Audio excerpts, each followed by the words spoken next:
Um, all right, welcome everyone to today's Title Topics webinar. These are ALTA's free presentations that we offer every month on issues important to title professionals. I'm Jeremy Yowie, ALTA's Vice President of Communication, and today we've got a fantastic webinar planned for today with some expert speakers who are going to highlight some of the technology challenges associated with the TILA-RESPA integrated disclosures and offer some solutions so you can effectively exchange data during different points of the transaction. Before starting, I just need to touch on a few housekeeping items. A copy of today's presentation was emailed earlier today to all registrants. If you didn't get it, please shoot me an email and I'll send you a copy after the webinar. And my email is jyohe@alta.org. That's JYOHE@alta.org. All participant lines are muted for today's presentation. If at any time you have a question, please use the chat box function, and we will hold some time at the end of the presentation for questions. As an added benefit, today's presentation is being recorded. After it's processed, we'll have the recording up on ALTA's website at alta.org/title topics. Again, that's alta.org/title topics. I need to thank Fidelity for sponsoring our Title Topics webinars this year. Their support allows us to continue providing these educational opportunities free of charge. With that out of the way, let me introduce today's speakers. Just going to briefly introduce them. Don't mean to short shrift what they do for the industry, but we want to get to the meat of the presentation. First, we have Don Partington. Don is Executive Vice President and General Counsel for Fidelity National Title Group. Don has served on ALTA's RESPA Implementation Task Force, which was formed back in 2009 to help the industry prepare for the previous GFE and HUD-1 reform. And over the past years, he's also been involved on ALTA's Combined Mortgage Disclosures work group. Next, we have Steve Acker, founder of Closergeist. Steve, the name of your company always intrigues me. Steve helps title and settlement companies better align their systems and workflows with industry standards and best practices. And rounding out today's speakers, we have Ethan Pack. Ethan is Director of Information Technology Solutions for Stewart Title. Ethan also is co-chair of MISMO's Title Insurance Work Group, which manages data elements necessary to order and update title and closing services. Both Ethan and Steve are members of ALTA's Technology Committee, and all three speakers have been engaged in this process since the CFPB released the first iteration of the prototypes back in 2011, which I think were called Ficus Bank and Pecan Bank. Interesting names. So we've moved a long way since 2011 in this process. And just wanted to quickly share a result of a survey ALTA did earlier this month on TRID preparedness. It's great to see how title professionals are getting ready. Results show that 91% indicated that their companies will be prepared to handle the new forms and comply with the regulation come August 1st. Interestingly, the survey found that the number one concern is collaborating with lenders to exchange data and meet the production and delivery requirements. So hopefully today we can alleviate some of that anxiety. And with that, Don, I will turn the presentation over to you. Thank you, Jeremy. Collaboration is a term that Jeremy used in the title of this webinar. Collaboration can occur in a number of different ways, just exchanging of information between us, and it's going to be really required in connection with these new disclosure forms, the new TILA-RESPA integrated disclosures, to get information from one place to another, primarily coming from lender to settlement agent and from settlement agent to lender. But the collaboration we're going to talk about today is going to be that which is possibly using electronic collaboration and the tools that we can use and some of the challenges that are going to be out there for electronic collaboration within this environment. In this webinar, we're going to go over a few different main items, and then hopefully at the end have opportunity for you to ask some questions and answers, primarily of Steve and Ethan. But we're going to start out really talking about assisting lenders with the loan estimate. What are we going to have to do as settlement agents in order to help lenders prepare for a pretty daunting challenge of creating a loan estimate and, in many cases, the closing disclosure? We'll also talk to you about working with the closing disclosure and some of the particular challenges when you're collaborating with lenders regarding the closing disclosure and how that information is going to actually get into one system so that the closing disclosure can be printed and then delivered to the borrower within the time parameters of the rule. There are also some other technology expectations that are coming around regarding these particular forms and the rule, and we'll talk about that.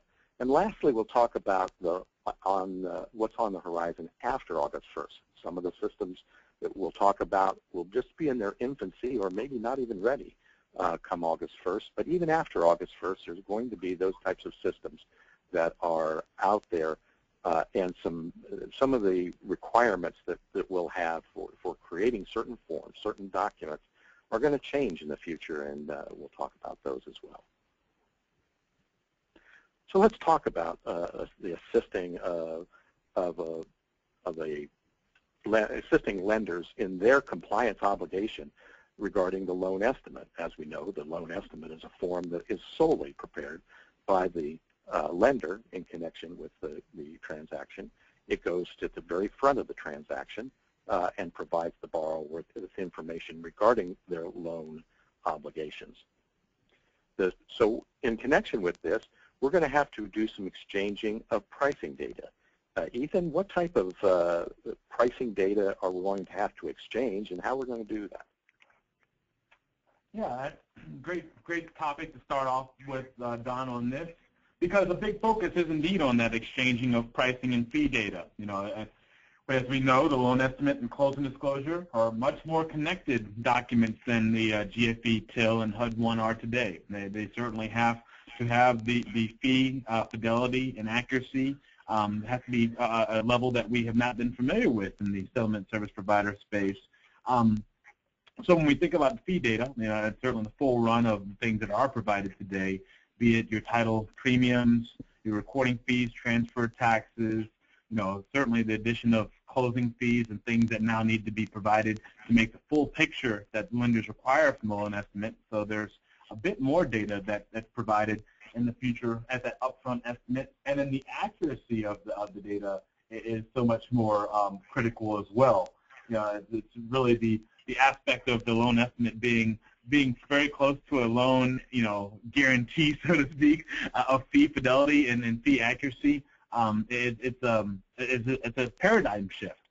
We do have, you know, NISMO standards, and we'll talk more about that, but we have NISMO standards that certainly aid how those fees could be more consistently represented and exchanged between systems.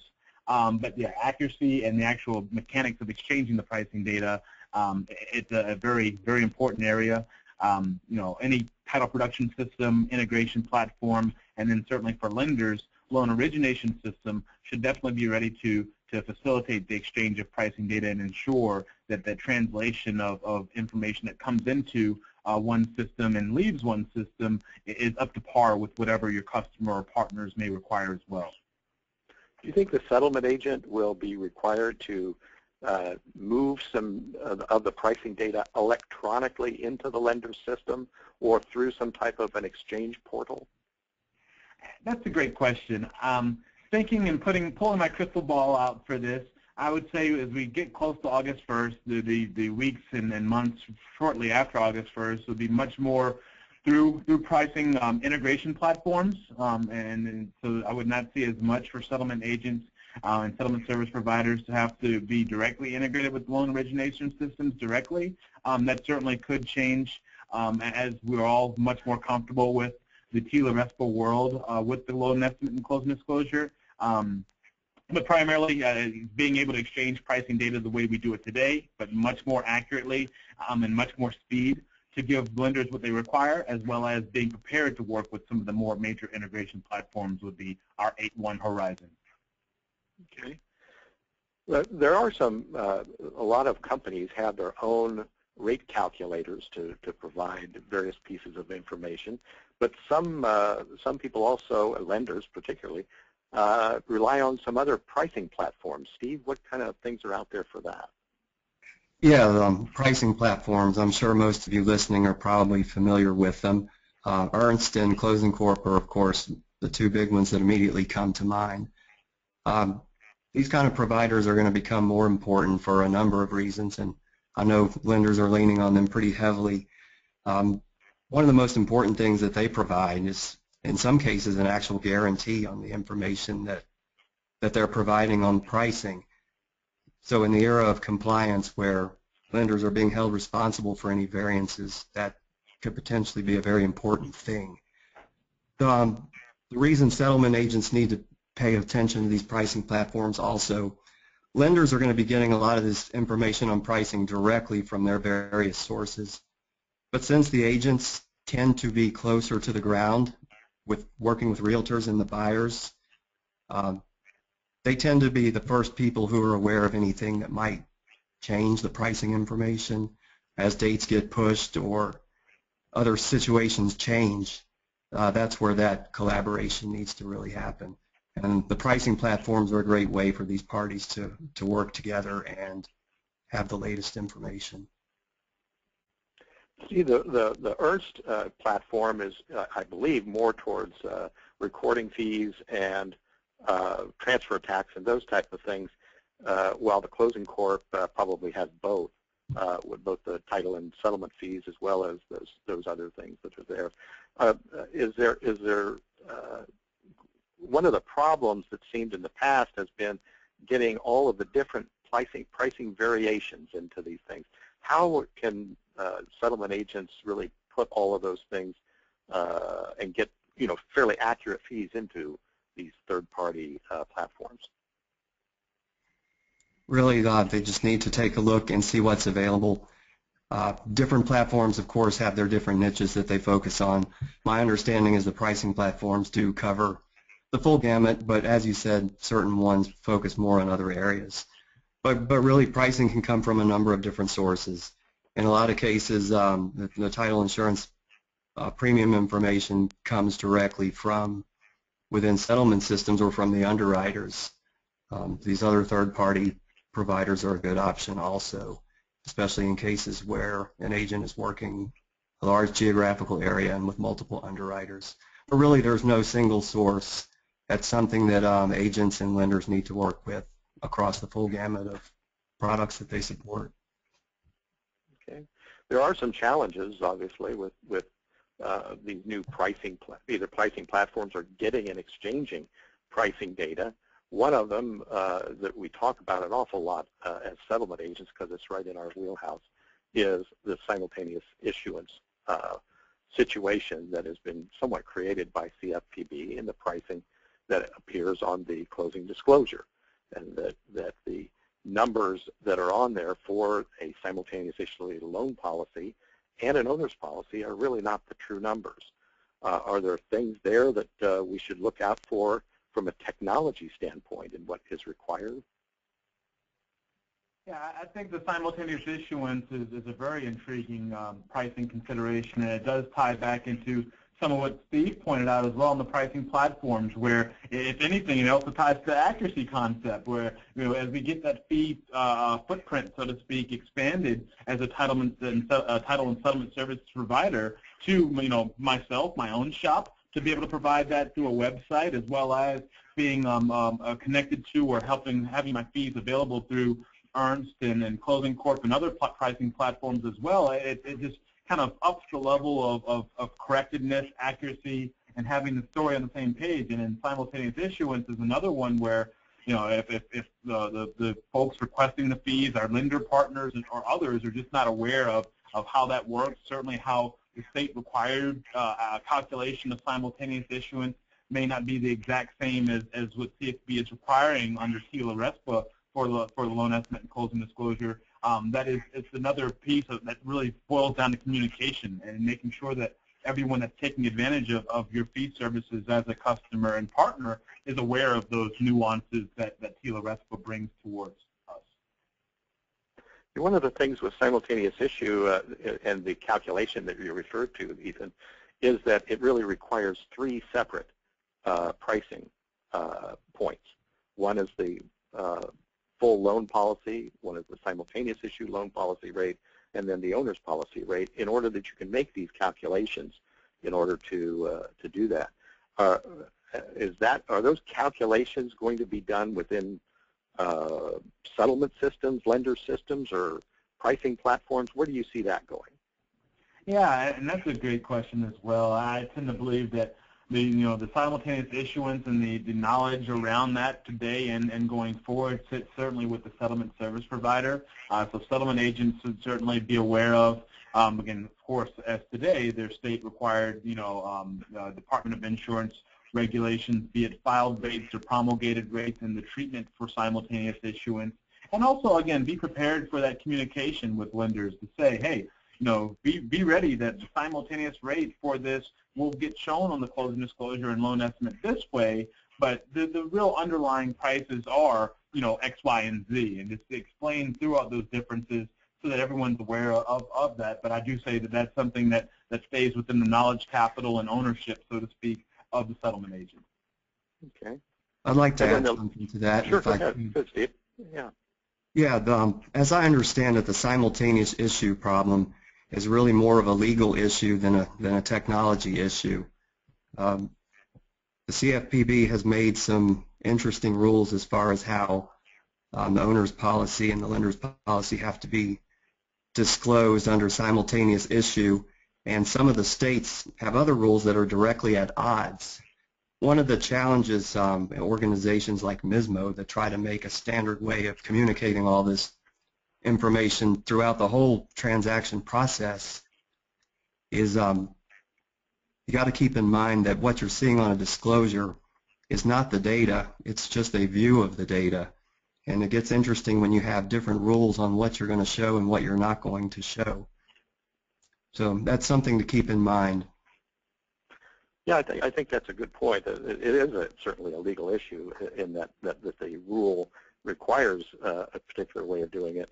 I think there's two areas I think where it's going to be important. One is going to be that previously when we were providing information for GFE, we would be providing actual numbers, the actual loan policy, which would be a simultaneous issue rate, and the actual owners. Now we're going to have to provide the three, and then so the technology is going to have to work to provide what it's disclosed, as you were saying. The other part that I'm wondering about too is in certain circumstances where a seller is paying for the owner's policy, we're going to have to make an adjustment over on page 3 of there.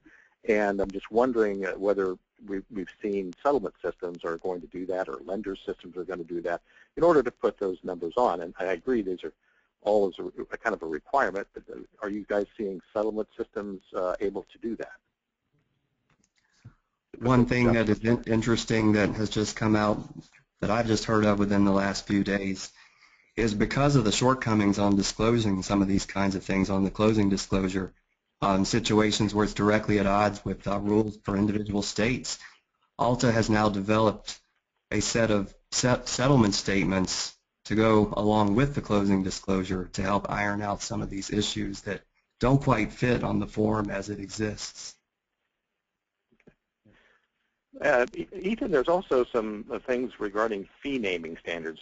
Not everybody calls a particular service or price for a type of service that's out there by the same name, and so fee naming standards are really important. What's going on in that area?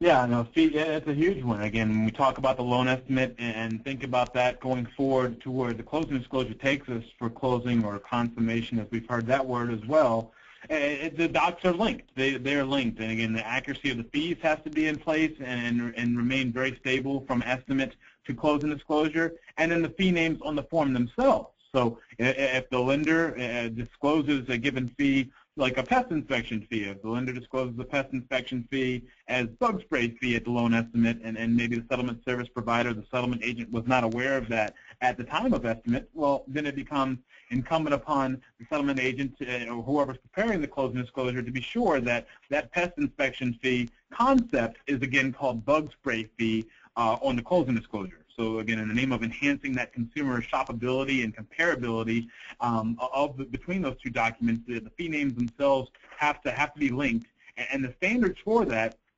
And this goes to Steve's point as well, where within MISMO we have the meaning of a fee, what the actual fee means, the concept. It is a pest inspection fee, but there is the actual application or the display of what that fee is. So there are certainly some structures on the actual MISMO data exchange front that help enable that, kind of that bimodal or two aspect side of the fee, the meaning and the display. And also there's some other associations, I know MBA as well, on the Mortgage Bankers Association side of things, is having an active effort to kind of come up with true fee standard names so that, lenders, and it's certainly a big consideration, as we can all imagine, within the lender community, to be sure that the fees that are used are again, comparable between loan estimate and closing disclosure, certainly between multiple offers that a borrower may be considering from multiple lenders. So the industry, by and large, in the lender space, is also aware of this as a need, and there are some efforts to move towards that. But yeah, the biggest one for us and the settlement agent community to be aware of is just that we have to have those fees and the naming of the fees match between loan estimate and closing disclosure. And there's also the area of certain fees have to be called certain things. So that pest inspection fee, where at loan estimate, maybe the creditor, the lender wanted to call it bug spray fee, but in the state of Texas, for example, if that fee is related to termites, it has to be called a wood-destroying insect fee. And there's certainly, again, that communication, the true, business-to-business, human-to-human collaboration is very important there, just to say, hey, we know that you're thinking about calling this bug spray fee at the loan estimate, or you may have already called it bug spray fee at loan estimate, but you may need to revise that loan estimate or issue a revised loan estimate, because when the closing disclosure comes around, we have to call that, the state of Texas requires that to be called wood-destroying insect fee. So again, back to dialogue, but yeah, fee name standards is a space that is evolving and certainly would hopefully provide benefit as well. So when we're working with the closing disclosure, it's going to require us to do even more collaboration, much more than we do in the loan estimate stage, because we're helping prepare this particular form in a number of cases. A number of the items that are going to be used, even if the lender prepares the disclosure, are going to have to be populated from probably a settlement system, but moved into, and we're talking here about moving it electronically. Steve, what are some of the ways that we can move information over to lenders assist them in preparing the closing disclosure, or vice versa, where the lender is moving information to us to prepare it? Yeah. If there was any settlement vendors listening out there, I just want to start off by saying, fantastic job. This industry has really led the way in coming up with solutions for collaboration at a time when really we haven't known exactly how the lenders were going to fall in line as far as responsibility for different portions of preparing the disclosure. So nicely done. The vendors that I have talked to have kind of gone through multiple routes for how they're going to support getting data back and forth from the lenders. Probably the model that you've heard the most about is using a third-party portal. Real EC's Closing Insight, of course, is the 300-pound gorilla in this space. There are a few others that have cropped up here recently that do similar things. DocMagic, eLinks, there are a couple who have other platforms. A company called BeesPath also has an online collaboration tool. So using a third-party portal is shaping up to really be the direction that most of the big lenders and large settlement providers are going. Unfortunately, I don't know if you saw the statistic recently, but 40% of lenders say that they are not yet prepared for August 1st. And this exchange of data is a big part of the reason why. So on that end, there's also been a push by both LOS's, lenders, and also settlement software providers to allow the horror, but direct entry of data from one system to another. If a lender is going to be preparing a statement through their LOS, in many cases they're giving agents the capacity to log into these systems directly and enter their portions of fees and that sort of thing. And vice versa. Some of the settlement software providers are allowing lenders to have access to those systems as well. So really the two main models ideally is to have a fully automated model using some sort of a portal, whether it be a third party like a Real EC or directly hosted within, say, an LOS system. But realistically speaking, for a lot of the smaller lenders, it's probably going to be a manual process, at least for a time.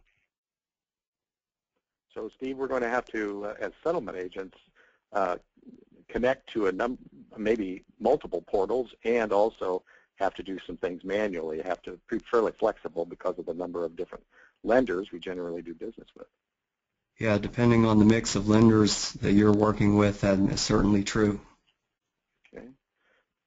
Ethan, there's some events and milestones within this process of electronic collaboration that's going to happen. What are those and how will we work with those?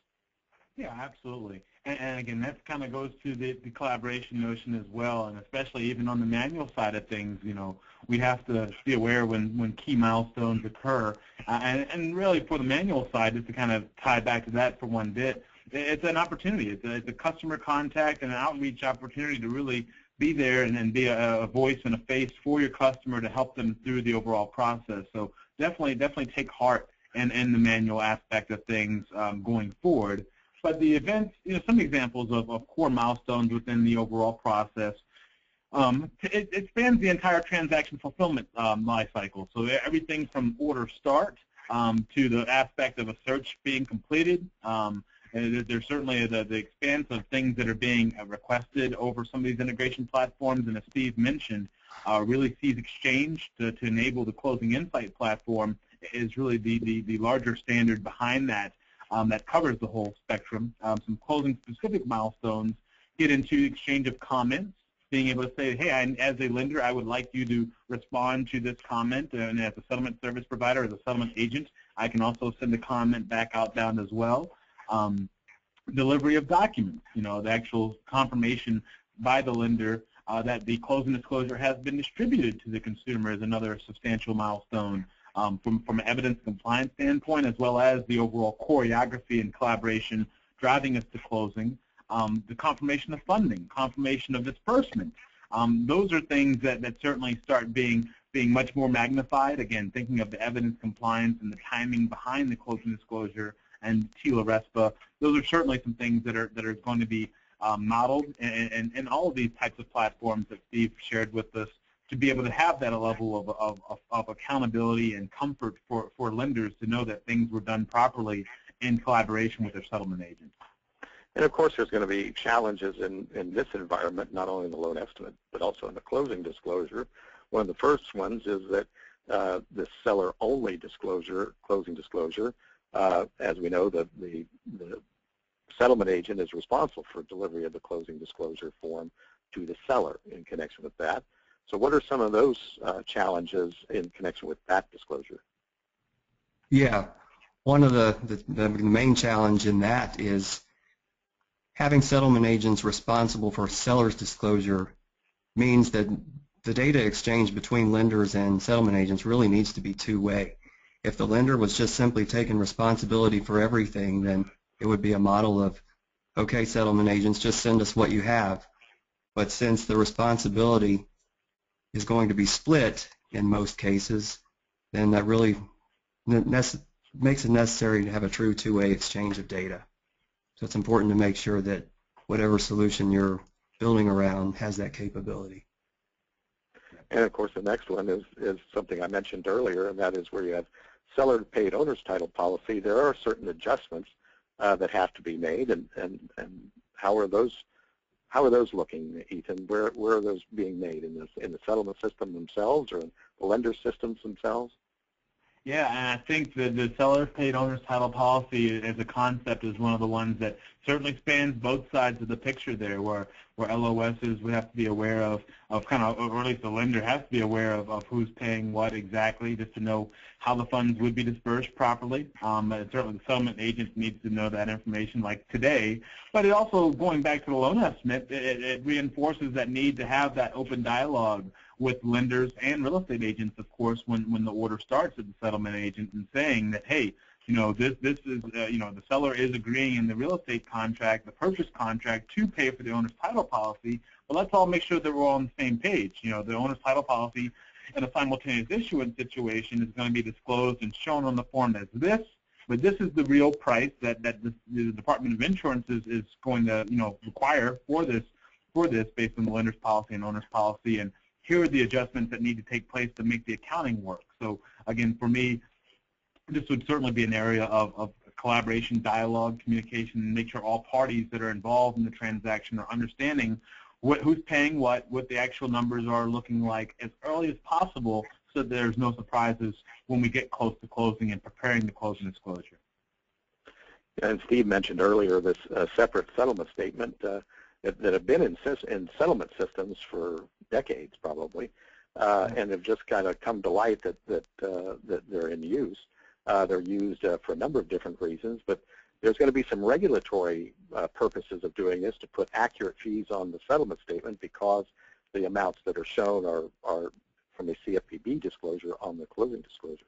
So when we're using this separate settlement statement, what are some of the challenges we'll have?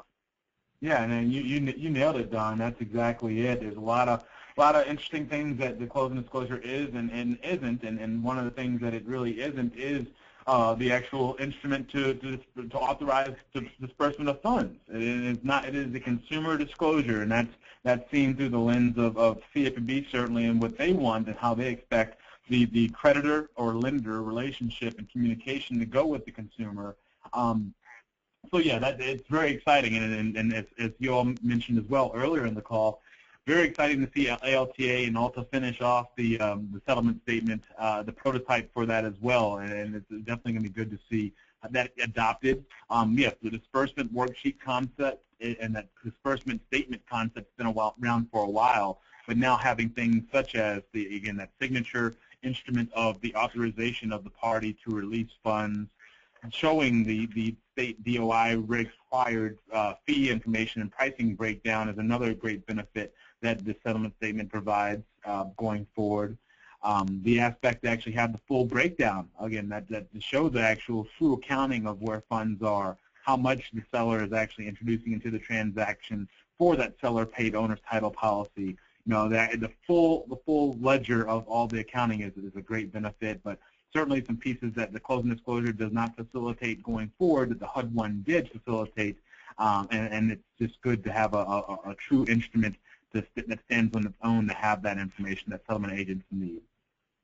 I think one of the things from settlement agent standpoint and things that we've been looking at is we're likely going to have to use these forms side by side, the settlement statement and the closing disclosure. And one of the basics of that is that the numbers will match.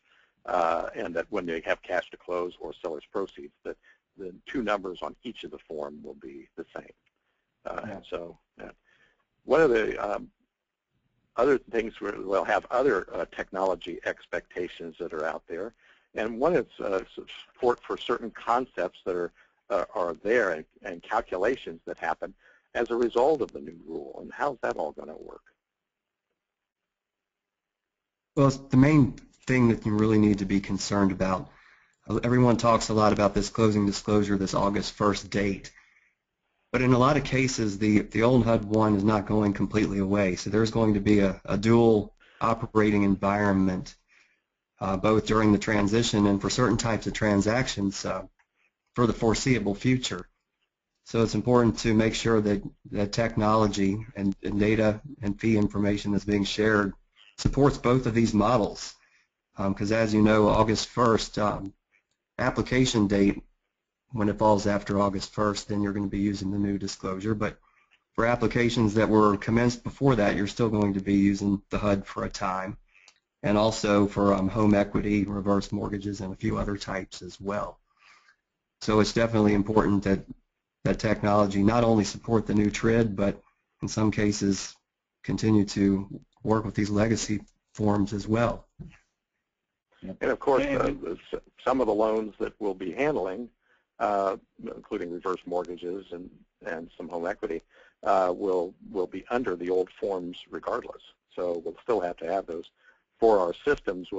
Is that seeming to be a challenge, or is that pretty much covered by settlement systems? Settlement systems, they seem to have that covered. The old forms, of course, are things that they had already implemented some time ago. But where calculations plays into this simultaneous issue, of course, is a great example. Under the new forms, the numbers that are being displayed under the TRID rules might be very different than what was previously on a HUD. One of the things I've noticed is that in addition to the new TRID concepts and the calculations, the new forms, many lenders have kind of added a new component in there that was there, but rolling that out and requiring new levels of security, data privacy, the auditability of forms, and even one lender recently announcing that you had to have a self-assessment under the ALTA best practices. How is this going to happen with numbers of lenders, or how is that going to work? Yeah, and I think that's a tremendous success story for the best practices, is the adoption and support by our lender partners out there. So I do see that is an area that would continue to grow and gain more support.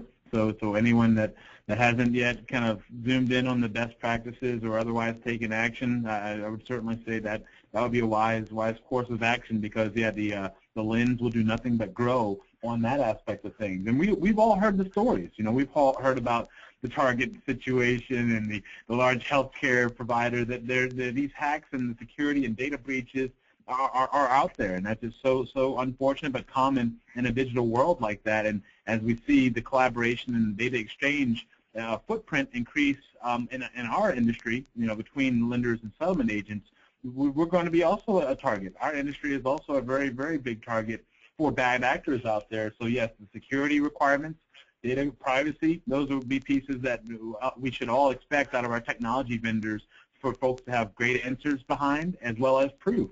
And that's certainly one of those pieces that becomes much more table stakes as far as being in business and being cooperative in the market. The auditability of the transaction. Again, we talk about evidence compliance. The lender has a substantial level of proof that needs to be set behind every transaction that's facilitated under the TILA-RESPA regulation. And that's one that we remember from that service provider memo back in April of 2012. The creditor, the lender, will have the relationship with all of its vendors that effectively treats all those additional vendors and providers as if they were part of the creditor. So if we're all in this together, then it's the settlement agent's responsibility and their technology's responsibility to be able to have that accurate accounting of everything that's happened over the course of the transaction, which also ties back to that events and common workflow milestones. So as we can say that when this happened in the transaction, what do we expect? How long should that take? What were the conditions around that? Were there any red flags in the process of a document not being provided or a document not being delivered that would raise any question marks? So a lot of interesting concepts, but fundamentally good for all of us as consumers and our companies as well over the long run. And that's also a main driving force for why lenders seem to be settling around the third-party portal model, is to have a separate entity that not only aggregates data from the different parties, but takes care of all these necessary concerns, security, privacy, and evidence of compliance. All of this integration is going to take, is not going to happen in a vacuum, Steve. What kind of support are we going to need for this type of integration?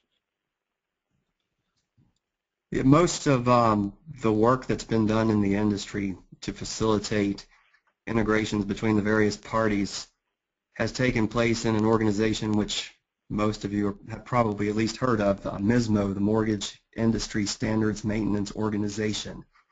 MISMO is a couple of things. It's a data format. It specifies exactly what pieces of data can be exchanged and how they should look. But really, more importantly, MISMO is an organization. It's a forum for lenders, title insurers, mortgage insurers, and different parties from throughout the whole transaction pipeline to all come together and work collaboratively to better the state of the industry for compliance and the ability to exchange data and really make a better experience for the consumer. So that's why MISMO is so important.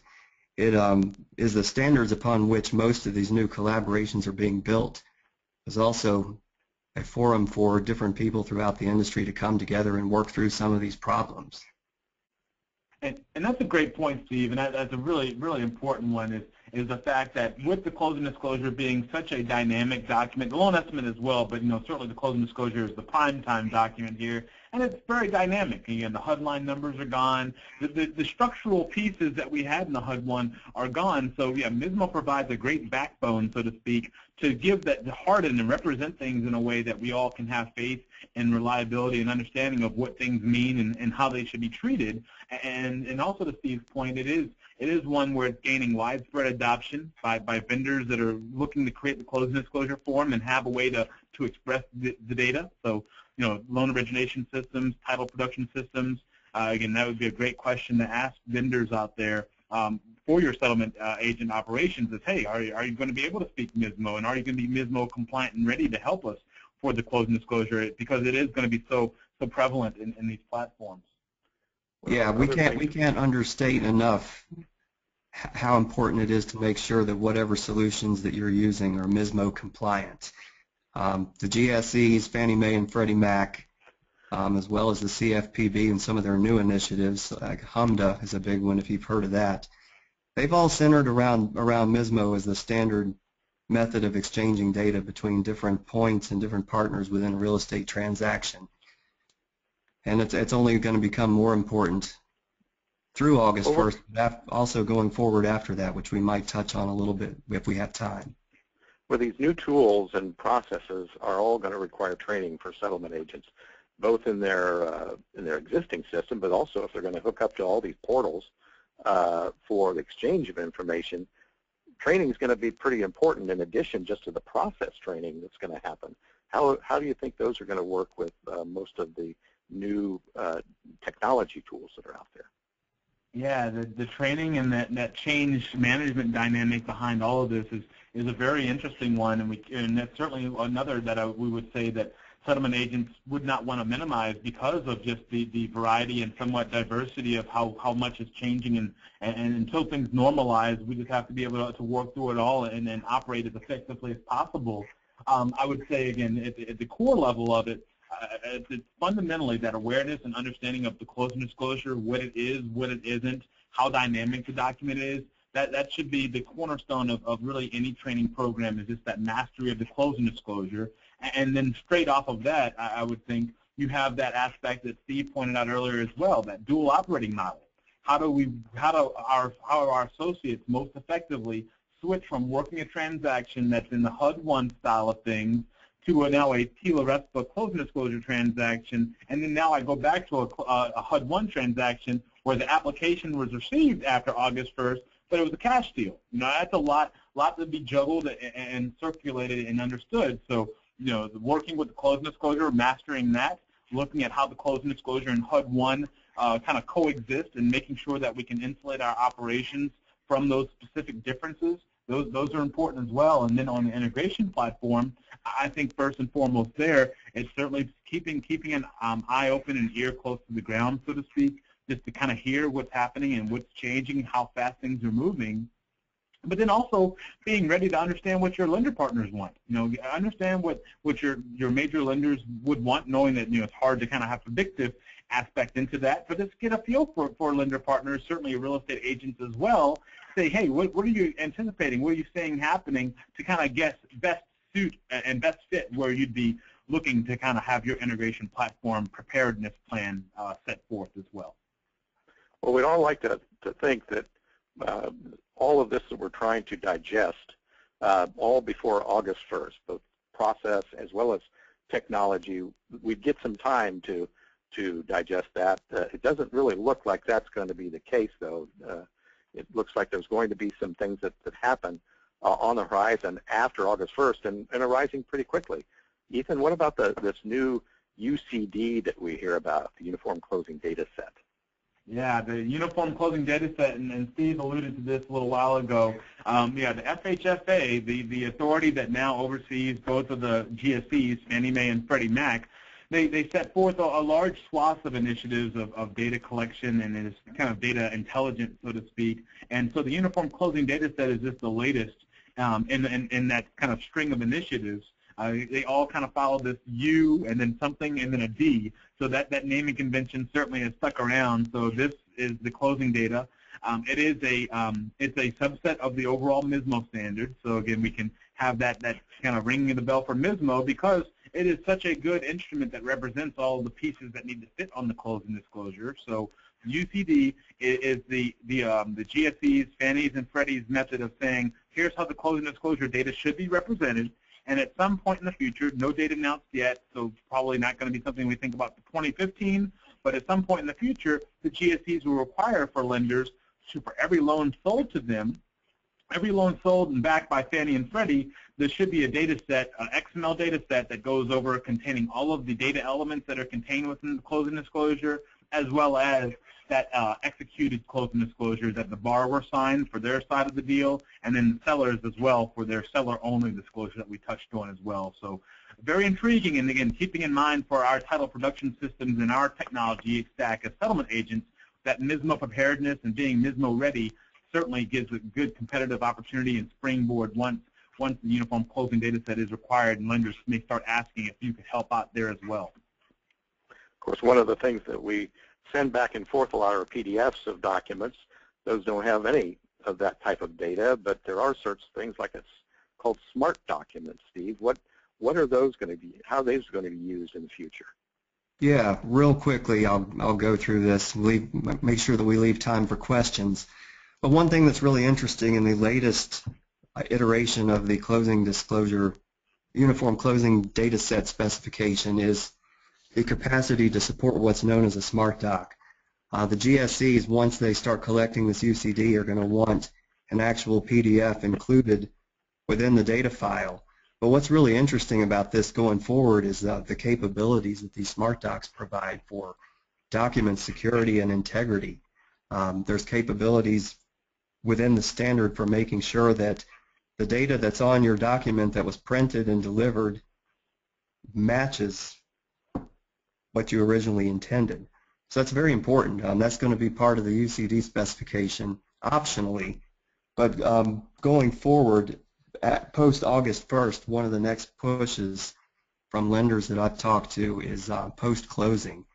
Ultimately, they would like to see other closing documents such as title insurance policies delivered in a fully electronic format. So definitely something to keep on your radar after August 1st. And some of the things with document delivery are also going to be more electronic now as well, including maybe part, as Ethan was talking about, part of the packages that are out there in the delivery of information.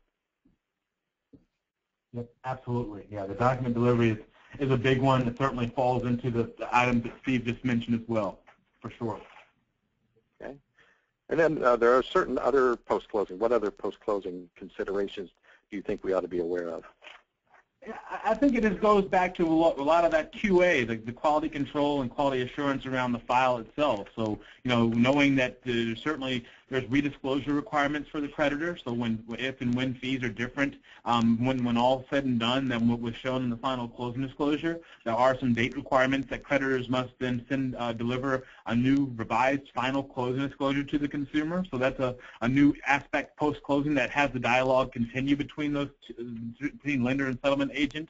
Again, those confirmation of things like confirmation of funding having come in, of disbursement afterwards, of final lender policy delivery in some instances.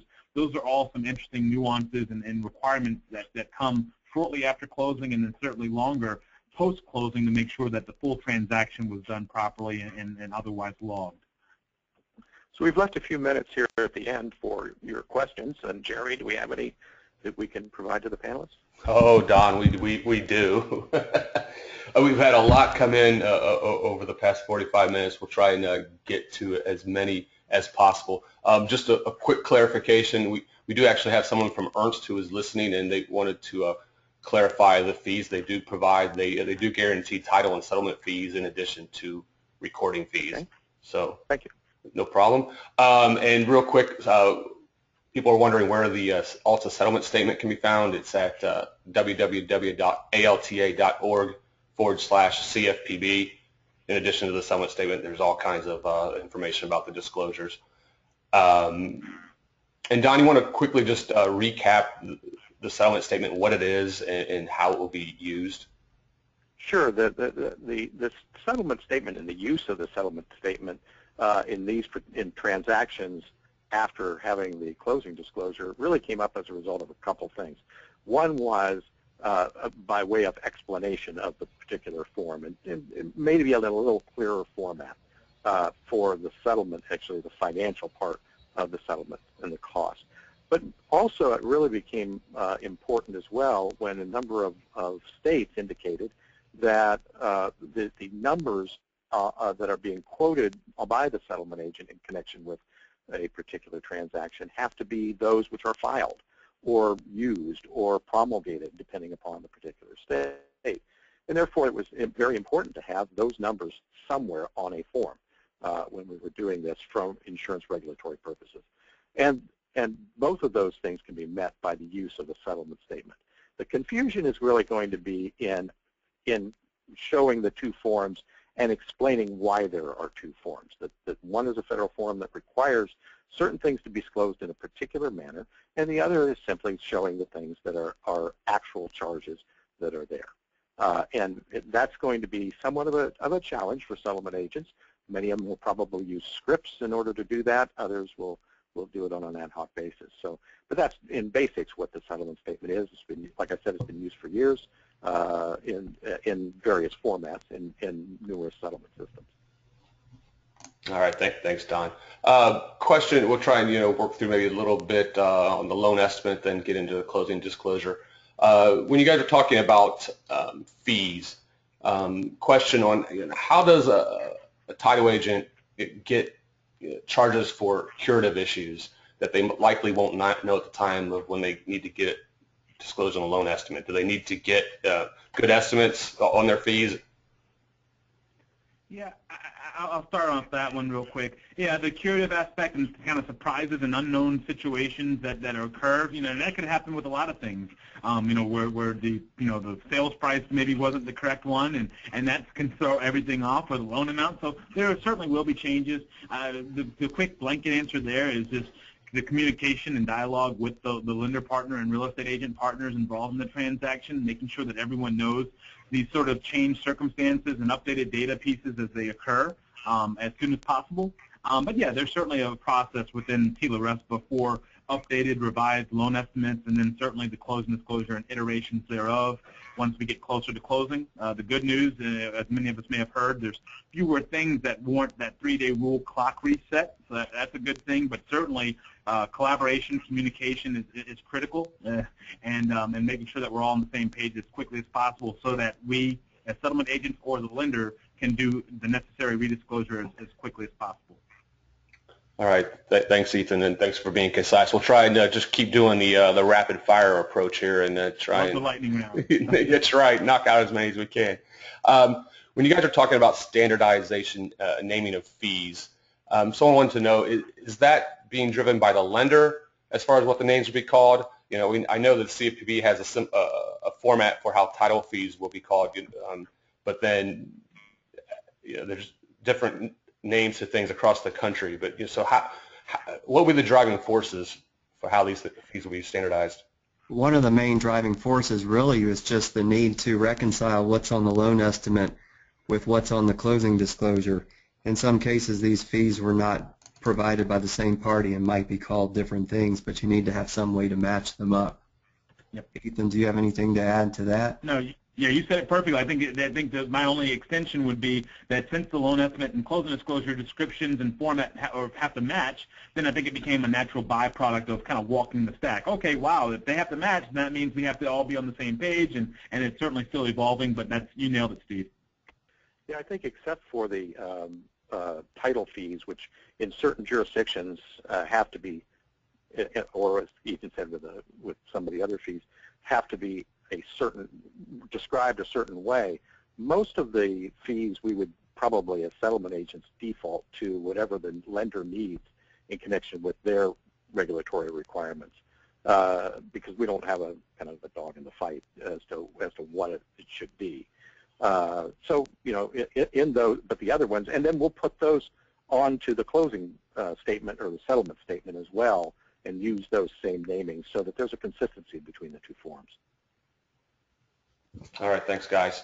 Trying to decipher what the question here. Someone asked, maybe just a point, a challenge will occur when the seller and buyer split closing charges.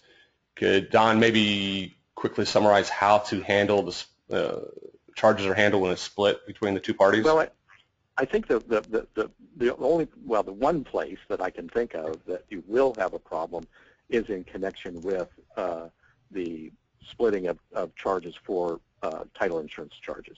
Right. Because when you start doing these formulas that are required for how you disclose the owner's policy, one comes to mind in particular is kind of the custom and practice in Hawaii, where certain things of the portions of the policy are split between the buyer and seller. The actual costs are split in a different fashion, a different percentage. So there are some challenges to some of these that have to be done, and the question is whether those are all going to have to be done manually, or are your systems going to be able to make those calculations and make those calculations accurately for you. And so that's one of the things that for settlement systems, the ones we've seen are going to be able to do that, but not all of them may be able to do that. Okay, thanks, Don. I'll try and knock out a few more here. Who would determine what form is used for the seller information? Does the creditor make that determination, or is that up to the settlement agent? So on that one, the CFPB does have a form for the seller side of the transaction. So again, most creditors have been kind of hands-off, so to speak, on the seller side of the transaction. Again, their focus, if you will, is consumer/borrower, if we can think about it that way. So yeah, CFPB does have a seller side only form. A settlement agent most likely would be the only party preparing the seller side of the transaction. So it certainly would be more common that we'd see that one being used. But there certainly could be other situations, but the seller side form would most likely be the situation on that. Some of the big lenders, Wells in particular, I believe, has actually dictated that the settlement agents will indeed be responsible for the seller's statement. Yeah, and actually the CFPB rule actually says that it is the responsibility of the settlement agent for the seller's side. Where it's going to happen is in the minimal event that might happen where the form that's used is the one that has both sides of the transaction in one place. How that preparation is going to occur with the settlement agent. Certainly the delivery of the form in all instances, regardless of which form you use, is on the settlement agent of the seller's form. Okay, try and squeeze in a few more here, and Don, maybe this one's for you. Question on how to handle seller-paid owner's policies. At what point in the transaction will the lender or settlement agent be able to determine that the buyer is waiving the owner's policy, and then be able to input the difference? You know, it could be, depending upon where you are in the United States, it could be a number of different answers to that question. And the reason is because in a place where I am in California, it's almost an automatic. And especially in Southern California, the seller pays for it, and you always get it. So it's not as much of a thought process that goes into it. Where in the East, there are a number of jurisdictions where you may not know until the very last minute. Remember that owner's policies are not part of tolerance anymore. So lenders really don't have necessarily a big problem with it. As long as they know what generally happens in that particular area, they'll put it onto the form. They may put it on or not put it on the closing disclosure, but not doing those things it's generally not going to be a penalty to them since it's not part of that. It's not part of APR, so it's not any of these redisclosure requirements. So I'm not sure that it's going to be a real big problem with doing that, but it could happen. To answer your question, it could happen in a number of different ways. Okay. We've been asked to provide a dictionary for all the acronyms we've thrown at people today. Okay. Real quick, Steve, what does SMART mean? It means smart. Can you elaborate? That one I do not believe is an acronym. I think it is a document that is intelligent. Is it, which means you can pull the data out of it? Yeah. If that is an acronym, I have not heard of what it stands for. It's definitely written in such a way that it looks acronymish, if that's a word. All right, and some people are asking where to find the MISMO documents. What's MISMO's website offhand? MISMO.org. Okay, and you can also find all the documentation on Alta's website at alta.org/CFPB. Again, everything we're talking specifically for UCD documentation, you can find that on either Fannie Mae or Freddie Mac's websites. Okay. All right, and I just kind of have one more question to wrap up. You guys were talking about some of the different options that title agents and settlement agents can use to share data. You got the online portals, integration with LOS systems. Guessing some banks still use the old telephone and email maybe. So in the real world, you have a title agent. How are they going to juggle all these different options? Are they going to should they expect to be able to use these different options and be ready for that, come September when we're closing these deals? I think they're going to have to. You won't know what level of preparedness, what type of portals, what type of collaboration is really going to happen until you ask. You're going to have to ask now of your lender partners exactly how it is we're going to move this data back and forth. Some will talk about electronic cooperation. Others will talk about, well, we're just going to have to move that back and forth with pro forma documents or something like that. But ask the question now. And I really hope that this situation of having to use multiple portals and phone calls and emails to communicate with lenders, this will be a temporary situation. Ultimately, things like standardizing around a industry set of data like the MISMO standards will hopefully in the very near future make all of this much more seamless and easier to work with. All right, and thank you, Nancy Alley. She says SMART is a MISMO registered trademark, and it stands for Securable, Manageable, Archivable, Retrievable, and Transferable. All right, also thank you, Christos. And it's also intelligent. Okay. All right, guys, we're about 5 minutes after. We're going to go ahead and call off the dogs for today. Feel free to reach out to me. I can connect you with the speakers if you're looking for more information. Looking ahead, our next webinar will once again focus on this CFPB. In May, we'll talk about how to use Alta's best practices and compliance with CFPB regulations as a way to differentiate your business. So keep an eye out for registration information. In addition to these webinars, Alta has produced a training DVD that addresses what led to the creation of the CFPB, their goals, the forms. There's a section-by-section review of the loan estimate and closing disclosure, and then there's some lunch and learn content that you can use to customize for presentations to your customers. And also, due to high demand, Alta and the NBA are offering an additional TILA-RESPA integrated disclosure forum. The previous 5 forums were all sold out, so we've scheduled another one for June 23rd in Denver. And this is a great opportunity to talk with other title professionals on what they're doing to get ready. Their tech vendors and more importantly, lenders are on hand as well. For more information about the forum, other products, information about the CFPB, I'll give you this website again. It's the same one we've been mentioning, alta.org/CFPB. And with that will bring us to the conclusion of today's presentation. Thank you again, speakers, for sharing some great perspective on how technology can be used to aid collaboration between title agents and lenders. Hope all the listeners found the presentation useful. Take care, everyone.